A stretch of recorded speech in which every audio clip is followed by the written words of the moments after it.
Hello, my name is Sam. Last year, my sister smashed my piano with a hammer, right in front of our mother. And do you know what my mom said? She's just jealous.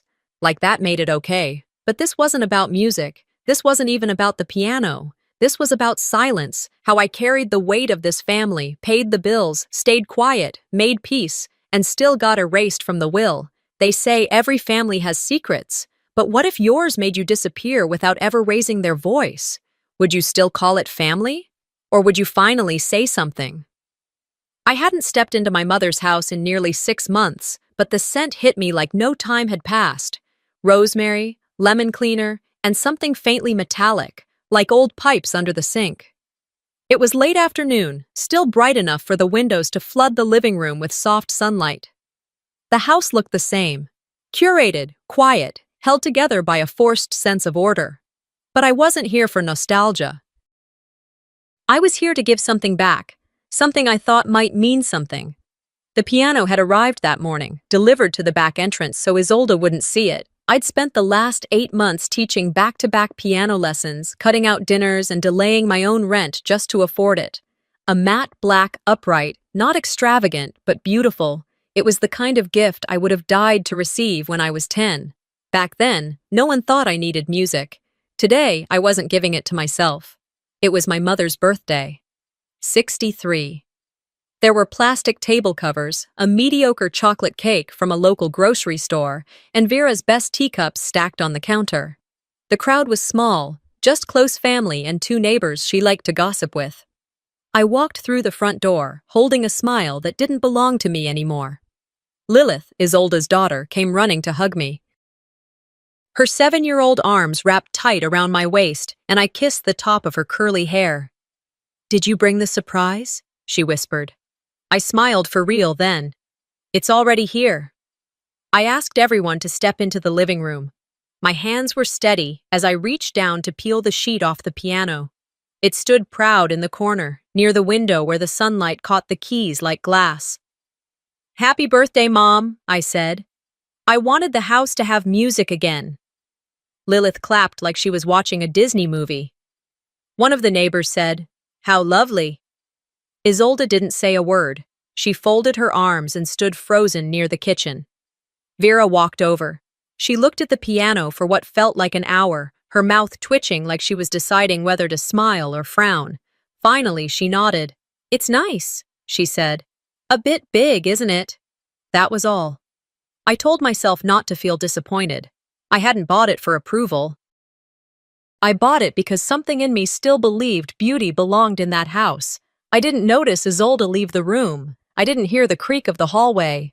What I did hear, loud and sudden, was the crack of metal against wood. I turned just in time to see the hammer descend again. It connected with the top of the piano, splintering the polished surface. People screamed. Someone dropped a glass. Lilith covered her ears. Isolde swung the hammer again. I stood there, frozen, not from fear, from disbelief, from the sheer audacity of it.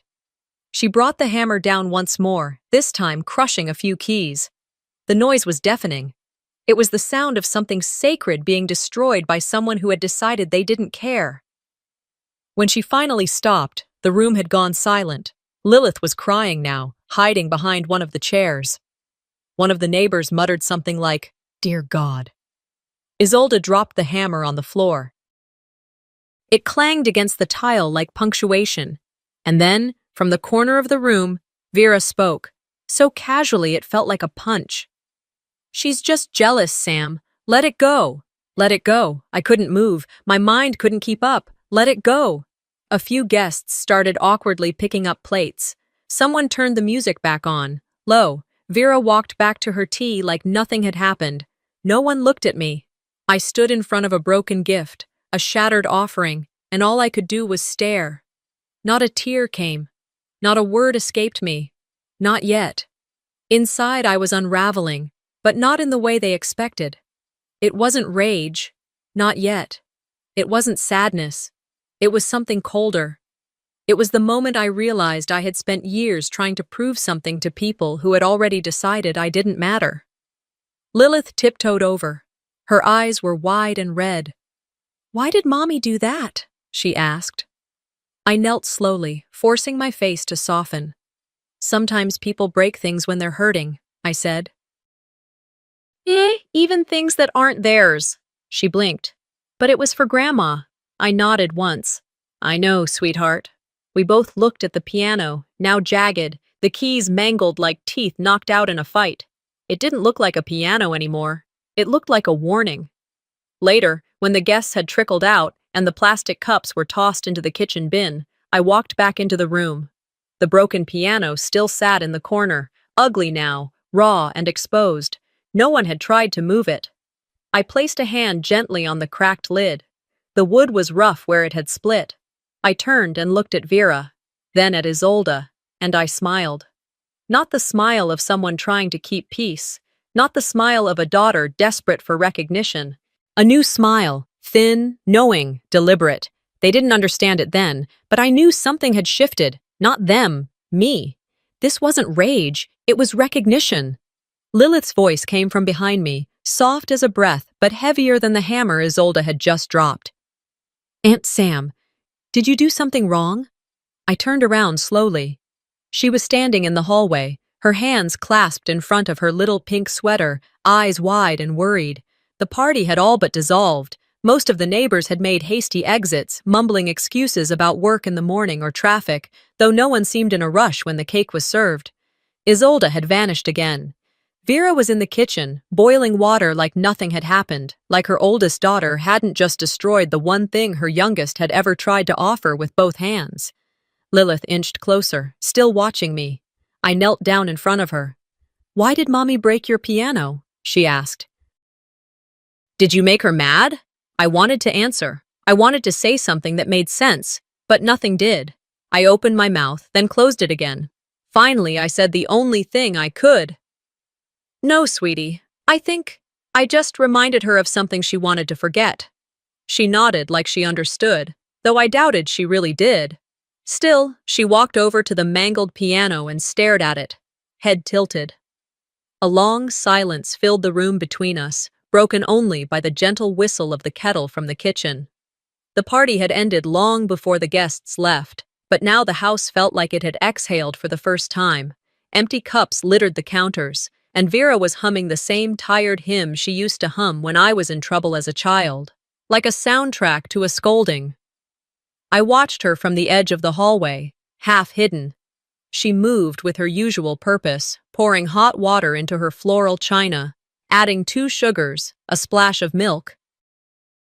Then she carried it to the front room and sat on the couch, directly across from the wreckage. She didn't say a word, just sipped her tea and stared at what used to be a piano. I didn't join her. Instead, I walked slowly back to the guest bedroom, the one she always kept neat, always with towels folded perfectly, but rarely used unless a cousin from out of state dropped in. I closed the door behind me and leaned against it, the doorknob pressing into my spine like a final warning. I stood there for a moment, breathing in the sterile scent of linen spray and silence. Then, like a slow slide backward into an old bruise, a memory took hold. Marcus, his face in the doorway of my old apartment, 7 years ago. He was holding a box full of books, his keys on the edge of the table, eyes full of something between pity and exhaustion. Your family doesn't see you, Sam. And worse, you're okay with it. I'd stood there, arms crossed, unwilling to admit he was right. I hadn't said a word in defense of them, or of myself. I'd just watched him leave, watched the door close, watched my reflection disappear in the glass. I never called him again. I sat down on the edge of the bed now and let that moment wash over me, not as regret, but as confirmation. This, tonight, was proof I had never left that dynamic.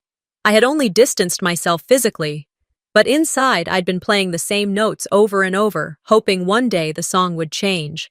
I stood up and walked slowly back into the hallway. The lights were dimmed now. The house felt like it was holding its breath again. I passed the staircase where we used to take Christmas photos, Isolde front and center, always smiling like she'd earned it. Me, somewhere off to the side, blinking too fast. In the dining room, the photo wall hadn't changed. My sister's graduation picture, centered, her wedding, her with Lilith, Vera and Isolde at the beach. I scanned the frames, looking for mine. One small image, half obscured by glare and angle. Me at age 10. The corner of the frame cracked. Lilith's drawings were still on the fridge, colorful, messy, loud with life. There wasn't a single piece of art from my childhood on display, not even one of those crayon stick figures that every kid brings home. Maybe they never made it to the fridge. Maybe they went straight into the trash.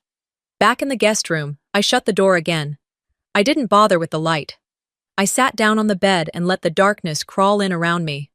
I didn't cry. There were no tears left for this house. Just weight.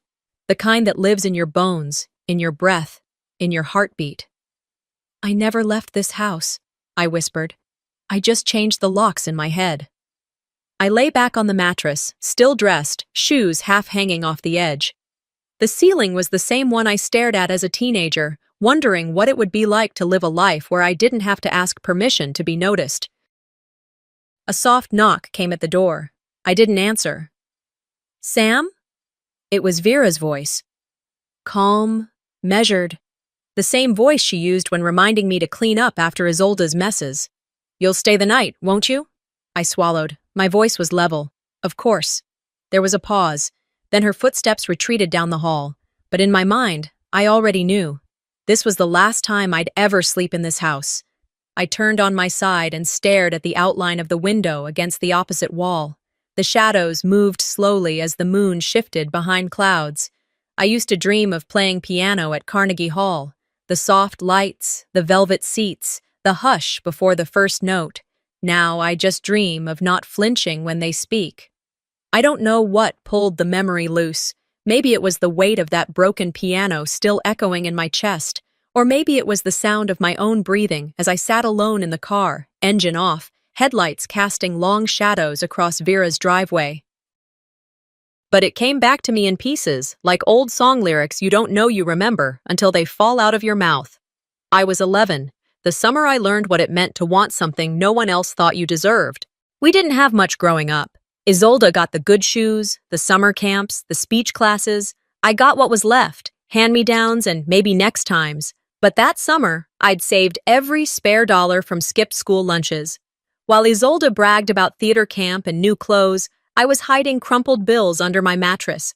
There was a yard sale down the road, old furniture, dusty lamps, a rusted grill, and there, off to the side, a worn-down electric organ. Beige plastic, cracked keys, one leg held together with duct tape. It was ugly.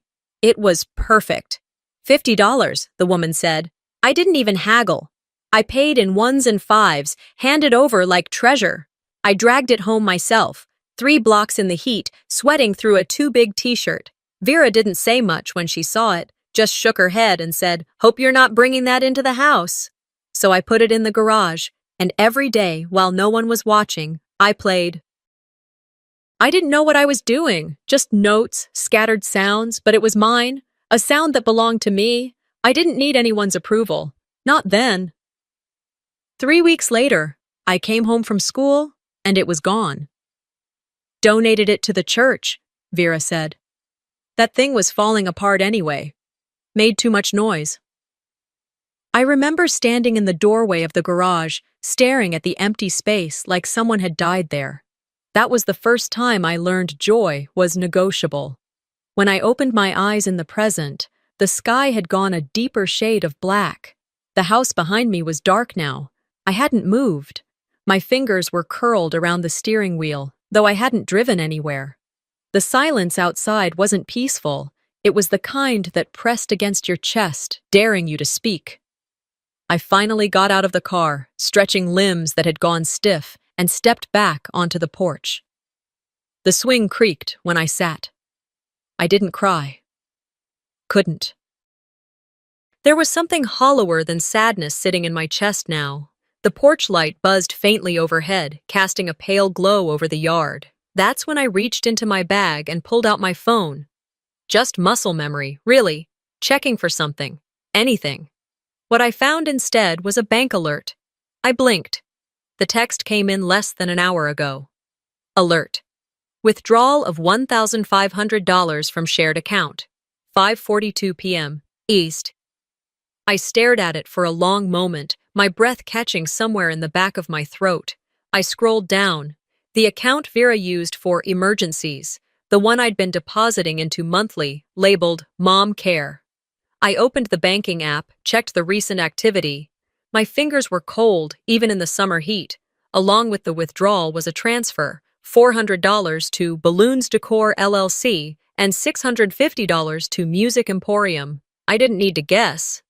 A few minutes later, as if the universe wanted to twist the knife deeper, I got a message from my cousin Lisa. Hey, didn't know you were funding Isolda's birthday bash. That setup was wild. Did you pick the pink lights or was that all her? Anyway, just wanted to say thanks. She looked really happy. I didn't respond. My hand lowered the phone onto my lap like it suddenly weighed 10 pounds. They didn't just erase me, they made her me. I sat in that swing as the wind picked up slightly, rustling the leaves on the old sycamore tree at the edge of the yard. I could hear the faint chirp of a neighbor's television through an open window. I could feel the heat from the porch light warming the side of my face. Still, I didn't move. Eventually, I stood and walked back inside. The house was still. Vera had gone to bed, or at least shut herself behind her bedroom door. I passed the piano, my piano, still sitting like a corpse in the living room, and I walked straight to the guest room, shut the door, and opened my laptop. The screen lit my face in the dim room. My inbox blinked with a confirmation email from the piano company. Subject line, order confirmation, upright model L300, gift note included. I clicked it. There it was, message to recipient, for the woman who never got to play for herself. I stared at that line for a long time. I don't know if I meant Vera or if I'd always meant me. I closed the laptop. I didn't sleep that night. I sat on the edge of the bed until the window began to gray with early light. Then I stood up, picked up my bag, and walked out to the car. I didn't go back inside. I didn't check in with Vera or Isolda. Didn't leave a note. I sat in the driver's seat again, phone in hand. Not crying, not driving, just existing. In that weird limbo between action and surrender. There's something that happens when you realize you could disappear and no one would ask where you went. I leaned my head back against the seat and stared at the ceiling. You ever sit in a car knowing you could drive away from everything? And realizing you won't even be missed? That's when the message came in. A reminder that I was still useful, as long as I stayed silent. The ping echoed in the silence of my car like a dropped coin in an empty well. I looked down. It was from Isolda. FYI, Mom's got a hospital bill due this week. Hope you can help, as always. I'm tight right now. No greeting, no apology, no mention of the piano. Just a cold, dry reminder of the role I was expected to keep playing. Caretaker, financial fallback, ghost with a checkbook. I stared at the message, my thumb hovering over the screen. For a brief second, I considered typing something sharp, something that would burn. But I didn't. I just locked the screen and set the phone face down on the passenger seat. By late morning, I was back inside the house. The atmosphere hadn't changed much. Vera was tidying up in the kitchen, her movements too casual to be anything but practiced. She didn't look up when I entered. The piano, or what was left of it, still sat there in the corner like a crime scene no one had bothered to tape off. The keys, half bent and splintered, glinted in the sunlight like broken teeth. I walked past it, slow and deliberate, and sat at the dining table. I pulled out my laptop, opened it without rush, and began to move through the tabs like I was sorting through old paperwork. Auto payments, linked accounts, scheduled transfers. All of it neatly lined up in rows. With a few clicks, I started dismantling them one by one. My name was on every bill, every grocery tab, even the gas for the house, though I hadn't lived there in over a decade. I'd let it happen, piece by piece, because it was easier to pay than to argue. Not anymore. I removed my card from the system, changed the password to the family utility logins, and forwarded the final notices to Vera's email with a short note. Going forward, these are your responsibilities. Love, Sam. I sat back, staring at the screen for a few seconds longer than I needed to. My chest didn't feel lighter, but it felt clear. Later that day, the house settled into its usual late afternoon hush. I passed through the hallway to the den, where Vera was speaking softly on the phone. She didn't hear me approach. "I don't know how she expects us to stay afloat," she was saying. "Isolde's been the glue, you know? Always holding this house together, always showing up." I paused in the doorway. "She's strong," Vera continued. "She might not have money, but she has heart. Sam's just different. She was always more sensitive." That word, sensitive, that cursed umbrella term they always use to explain away my distance, my silence, my need for space. I stepped into the room. The floorboard creaked. Vera turned, startled. Her hand covered the receiver like she'd been caught with her mouth full. I didn't wait for her to explain. I looked her square in the eye and said, "You ever wonder how glue feels when it's left to dry and crack?" She opened her mouth, but I was already walking away. In the kitchen, I stood by the counter for a moment, fingers trailing along the edge of the sink. I could hear her hang up the call in the other room. She appeared a moment later. "I was just talking to—" "I heard everything," I said, not turning around. There was a pause. "I didn't mean it like that," she said finally. "You know how people talk." "Yeah," I said, turning now. "They talk, but what they say still matters." She folded her arms, a defensive reflex I'd seen all my life. "What do you want from me, Sam?" I looked at her then, really looked. Her face was older than I remembered, lined in places I hadn't noticed, eyes dull from years of pretending everything was fine. "I want you to stop pretending Isolde's messes are my fault. I want you to stop sipping tea while she destroys things." "That piano was mine," I interrupted.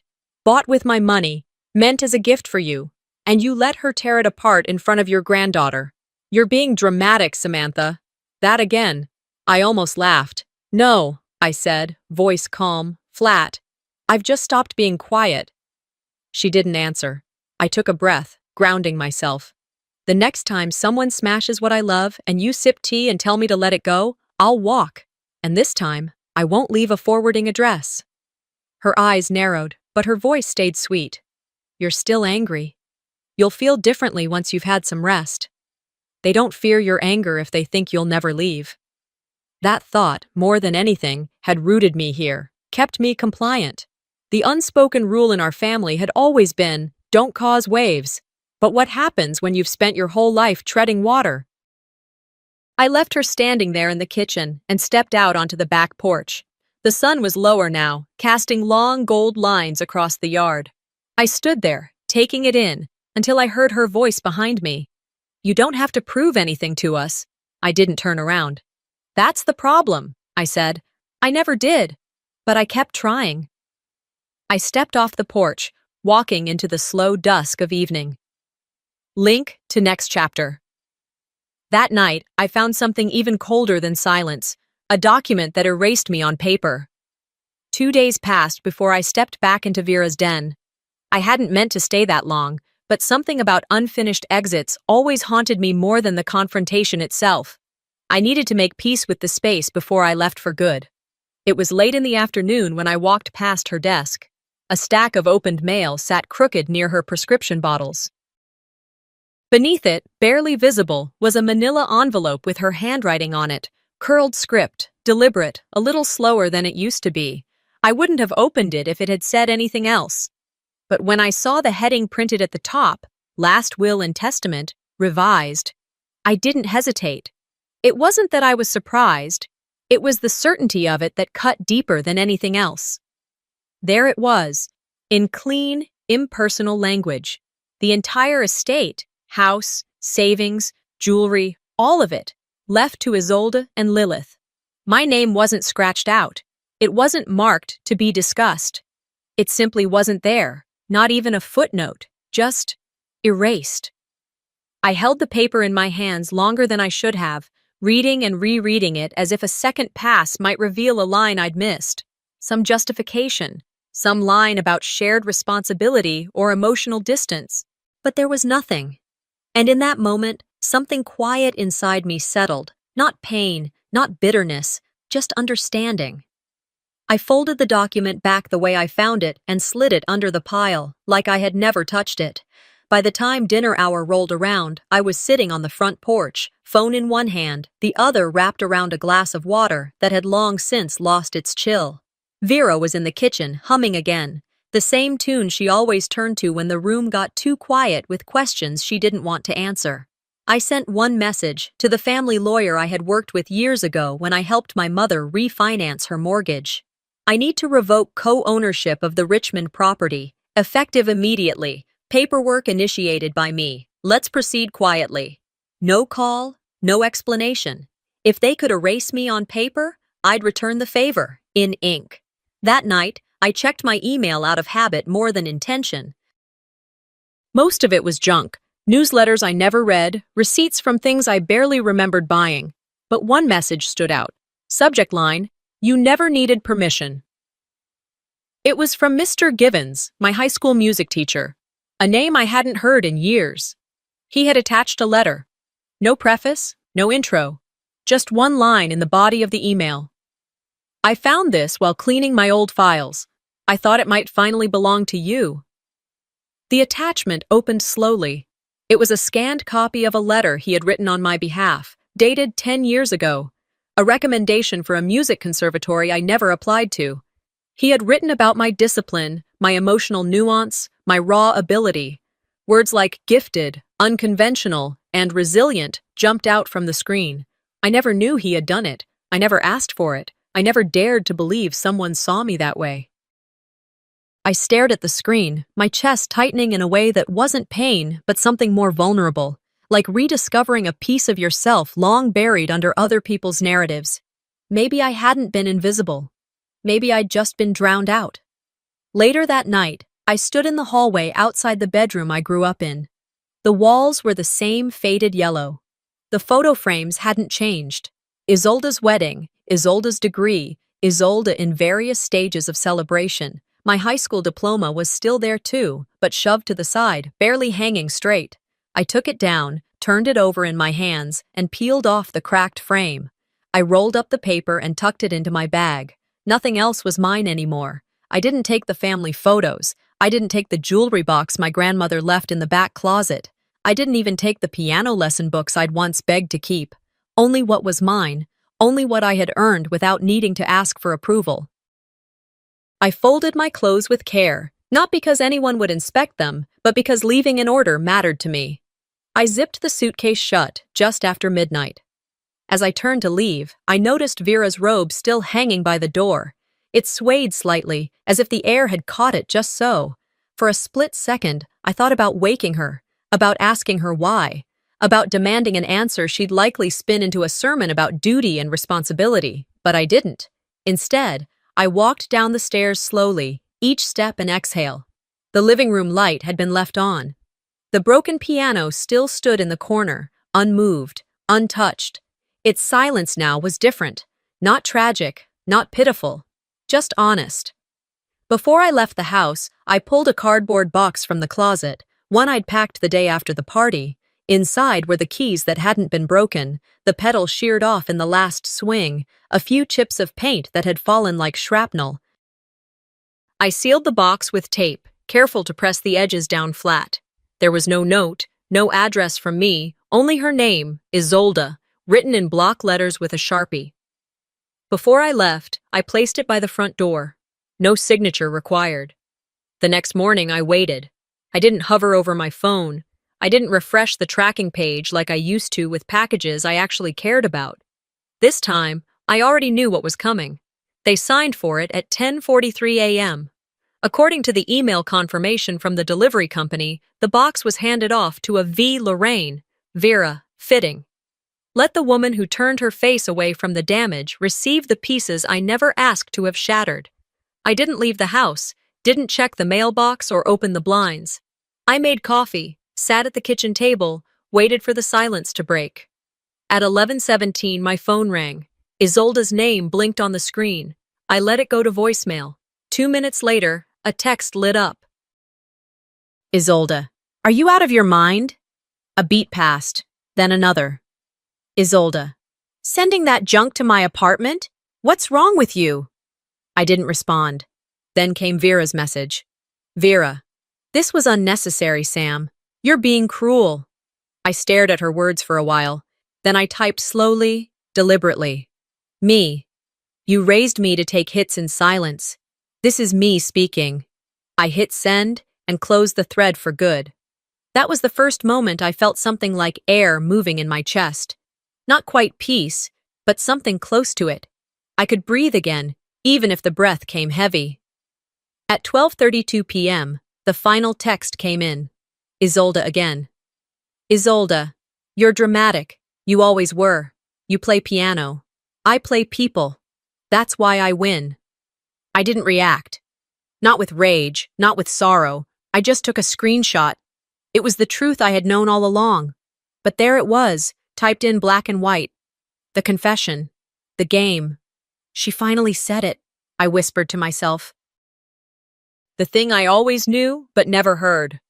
There was something freeing in it. When a person reveals their cruelty without a mask, it becomes easier to step away, easier to stop trying to be understood. I moved through the house slowly after that, gathering the last loose threads of my past. I logged into every account I shared with them, streaming services, grocery apps, online bill pays. One by one, I changed the passwords, logged out of the shared emails, removed my cards. They wouldn't notice at first, but they would. Sometimes the most dangerous thing you can do is walk away while they're still talking. It took me less than an hour to sever a decade of unacknowledged tethering. And when I clicked log out for the final time, I didn't feel cold. I felt clean. By late afternoon, I drove out to the edge of Santa Rosa where my old apartment stood. I hadn't been there since I'd moved closer to work. But the building looked the same. Stucco walls, iron railings, a rusting gate that had never locked right. The landlord had turned it over to new tenants now, but the place was empty today. The unit next to mine had a for rent sign, and the manager gave me 5 minutes to peek inside when I told her I used to live there. The carpet had changed, the walls were freshly painted, but when I stepped into that space, the air remembered me. I walked to the window, touched the corner where my desk used to be. The air still smelled of eucalyptus and printer ink. This is the last place I tried to shrink myself, I whispered. And I meant it. I had bent myself into silence in that apartment, poured my energy into being unnoticeable, agreeable, non-threatening. The kind of woman who quietly cleaned up after the storm, never questioning who kept causing the damage. I walked out without looking back. That evening, I sat on my front porch, wrapped in an old cardigan, a cup of lukewarm tea resting on the armrest. I watched the streetlights flicker on, one by one, as the sun dipped below the rooftops. For the first time in weeks, the quiet didn't feel like a trap. It felt earned. At 9:06 p.m., my phone buzzed with a notification. Motion detected. Front porch camera. I opened the app. The camera feed loaded slowly, grainy at first, then sharper. And there she was, Isolde, standing at the bottom of my steps. Her arms crossed, her face unreadable. She wasn't holding anything, wasn't pacing, just watching. She didn't ring the bell. She didn't knock. She just stared at the door like she expected it to open on its own, like I owed her that much. But I didn't move. I didn't open the door. She stood there for a full minute before turning away. The camera caught the shift in her expression, something like disbelief, like the rules had changed and no one had bothered to inform her. The rules had changed, and I'd rewritten them. Alone. In my own house. In my own silence. When I finally opened the door. When I finally opened the front door that morning, the air felt off. Not exactly cold, not yet, but thinner somehow. Like a room that had just been emptied, like a breath held just before a storm lets loose. I stood there a moment, barefoot on the welcome mat, sensing a change that had already begun without my permission. The street outside was still, the sky muted in pale shades of gray-blue. No sound but the soft chirp of a bird too stubborn to leave for winter. The world hadn't broken open yet, but something told me it had cracked during the night. Isolde was gone. She hadn't said goodbye. She rarely did. Her car was no longer in the driveway, her coffee cup gone from the counter. She had left before the sun fully rose and before I had a chance to look her in the eye again. But my phone, it told a very different story. Still in pajamas, the house quiet as breath, the kettle not yet hissing, I stared at the lock screen. 32 missed messages, 4 voicemails, 2 emails marked urgent, and one single notification that made my stomach drop like a stone in a well. The group chat. The one Vera insisted on keeping alive, even when everything in it had long since rotted. Lorraine family, extended branches. I clicked it, and there it was, front and center, already seen by everyone and their mother, a video. My video, the footage from the porch camera, uploaded in silence the night before. No comment, no warning, just raw, undeniable proof. It played automatically. Isolde, in full frame, hammer in hand, one swing, then another, the cracking of wood and wire, brittle as bones. My piano, the one passed down from my grandmother, splintered beneath the violence. The last note it ever played was the sound of its own undoing. And me, I was there too, motionless in the background, watching. Vera sat on the couch behind her, stirring tea like nothing was happening. Like nothing had ever happened. Like destruction was a type of ritual best ignored. Beneath the video, I had typed only this. For the record, that piano was mine. And so was the silence you demanded. By mid-morning, the clip had done its rounds. It had been shared, saved, commented on, dissected, and passed around like a scandalous secret in a church newsletter. Emojis trickled in from distant cousins, wide eyes, broken hearts, that cursed, thinking face. Some said nothing at all, but others, the ones I hadn't heard from in years, the ones who had long since filed me under quiet, harmless, forgettable, they started surfacing. I always felt something was off. We never got your side before. This explains so much. I didn't reply, not because I couldn't, but because I no longer needed to. They were finally watching the version of the story I had never said out loud, the one I had endured silently while everyone praised Isolde's charm, her perfection, her sacrifices. The version that didn't need me to scream or cry or beg to be believed, just shone. And somehow that was louder. More messages came in, from old classmates, from parents of piano students I used to teach. From someone I hadn't seen since junior year who wrote, "You always seemed so composed." Composed. Isn't that what they always said? I was composed, calm, the peacekeeper, the one who kept her voice low and her presence quieter, until now. It was nearly noon when the comment appeared from Mrs. Halberg, my neighbor of 14 years. She hadn't texted, she didn't call, she just left a comment, visible to everyone, no hesitation. I've heard her play every Sunday morning for over a decade. I've never once heard her raise her voice, not to a soul. The only thing she's ever raised is hope. That one struck a nerve. 4,000 likes, then reposted, and reposted again. A woman who had simply lived next door had become the unexpected witness to something none of them could deny anymore. And then it began unraveling. For Isolde, the digital image she'd spent years crafting, polishing, maintaining, the doting mother, the tireless community volunteer, the ever-patient older sister, began to shatter. Because the internet, bless its terrible memory, doesn't just observe, it archives. People started connecting dots. Someone reposted an image from Isolde's brunch the morning after she smashed my piano, smiling, mimosa in hand, like nothing had happened. Screenshots began circulating with captions like, "Protect your peace, even from family."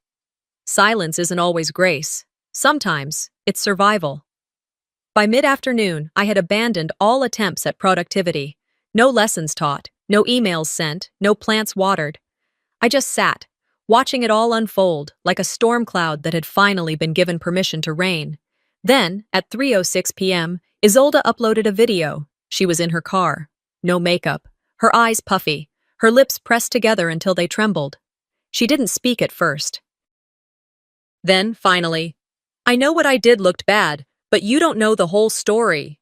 Her voice broke halfway through. She cited misunderstandings and family complexity. She said people were cherry-picking moments. She asked for privacy. By the next morning, the video was gone. But it was too late. The internet remembered. Vera didn't post. She called. I let it ring. The voicemail came through anyway. You didn't have to humiliate her, Vera whispered. Her voice cracked. You've ruined everything. Our family. It'll never be the same. I deleted the message halfway through. As if everything hadn't already been ruined. As if I hadn't been erased, dismissed, quieted. For decades. They had silenced me for years. What they couldn't tolerate was the sound of my silence being broken. What they called humiliation, I called clarity. Truth had simply gone public. And I was okay with that. By dusk, the world had shifted again. The sky turned gold, tinged with pink at the edges like a blush after a confession. I sat on the back porch, curled in the old wooden chair with chipped paint, feet tucked beneath me. My tea was cold. I watched the birds flit across the yard, darting between fences and hedges, unaware of everything that had changed. That's when the bank notification came in. A sharp vibration in my lap, a single line. Account. Blythe shared essentials. Status. Overdrawn. I clicked, expecting another text from Vera. Another plea. Another wound disguised as reconciliation. Instead, it was a transaction. A hospital bill. Filed under Vera's name. No warning, no discussion, no request. For the first time in a long time, I felt something shift again, but not outside. Inside. They were paying. For their own damage. The hospital call didn't come from Vera or Isolde. It came from my cousin Brenda, the only one in the family who ever treated me like I had my own voice. She kept her tone neutral, but I could hear the urgency wrapped in her careful phrasing. Aunt Vera had an episode, she said. Stress-induced. They admitted her yesterday. I thanked her for letting me know. She didn't ask if I'd be coming. I didn't ask how Vera was doing. Instead, I hung up the phone, set it face down on the coffee table, and stared at the ceiling.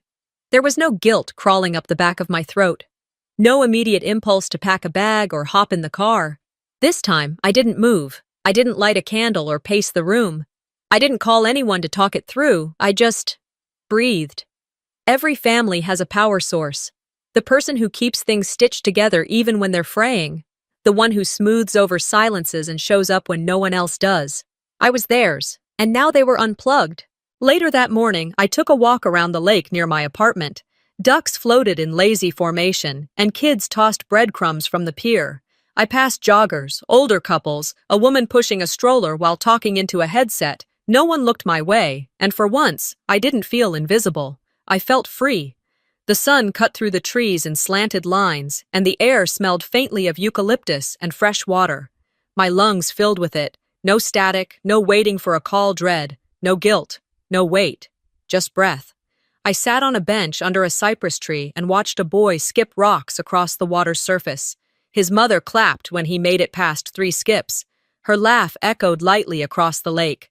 There were families that didn't run on silence. I just hadn't been born into one.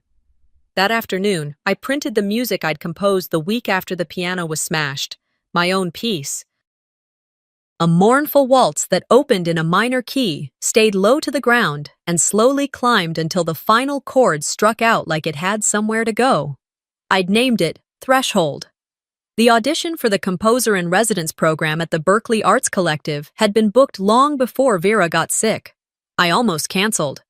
But something in me, call it instinct, call it preservation, knew I needed to play that piece.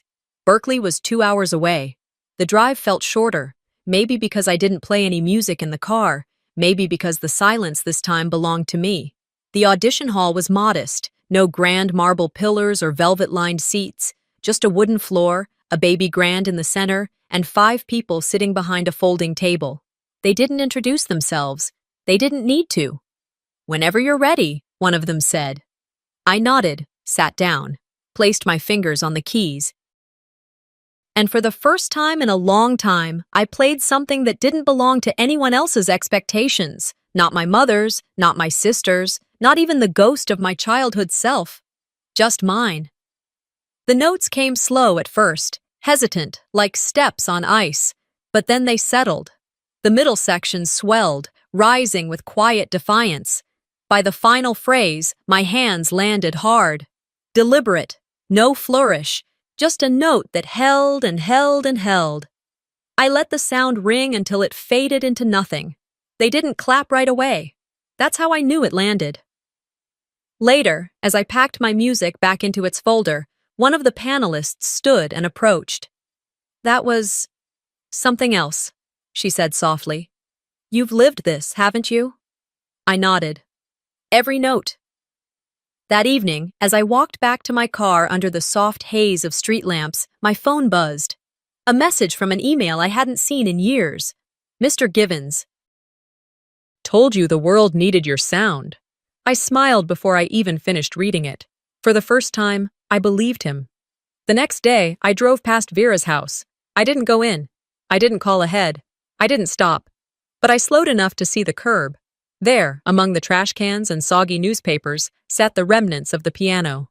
Warped by rain, keys stained and bent, wood swollen and cracked. No one had brought it in. No one had moved it. Even in ruin, it had stayed where it fell. I didn't cry. I didn't curse. I just kept driving. Back at my apartment, I opened the case that held my sheet music and placed Threshold inside with care. Then I turned toward my front door, heels still damp from the rain, heart steady. "That house gave me silence," I whispered to myself. "This stage gave me voice." I closed the door behind me, walked into the rest of my life, alone, but not lonely. It was after a lecture at a community arts symposium in downtown Berkeley when the question came, half curious, half cautious. The room had already thinned out. Most attendees were grabbing coffee and mingling around the food table, their conversations rising and falling like the soft hum of a distant radio. I was seated in a folding chair on a low stage, the microphone still clipped to my collar, when a woman in the second row raised her hand. She wore a gray cardigan, eyes framed by thick glasses, the kind of face that felt like it had known decades of grace and hardship. "Do you forgive them?" she asked, voice steady, not unkind. There wasn't a pause. I didn't need one. "I forgave myself first," I said, meeting her gaze. "That was the hardest part." The moderator nodded, but her fingers hesitated over the mic switch, as if waiting for me to elaborate. I didn't. "There were some things you didn't explain in public." They introduced me that day as a late-blooming composer who found music through silence, a poetic phrase someone had written in the program, probably Mr. Givens. He sat in the front row, smiling like he knew something no one else in the room did. And maybe he did. After the event, I walked alone to a quiet side street cafe near the university. The sun was beginning to dip behind the hills, casting a soft orange hue across the pavement. I sat by the window, coffee untouched, and thought about what had come after it all. Vera had been discharged a week after her hospital stay. According to Brenda, she lived alone now, quieter than ever. The neighborhood women still came by to check in, but the hum of activity around her had dwindled. Isolde had moved 2 counties south, taken a job at a different firm, and, by all accounts, scrubbed most of her online presence clean. We hadn't spoken. There was no letter, no apology, not even a cold, "I was wrong," left on a voicemail. And yet, I hadn't returned home either. It wasn't stubbornness, it wasn't pride, it was peace. They hadn't changed. But I had. Lilith, though. Lilith was different.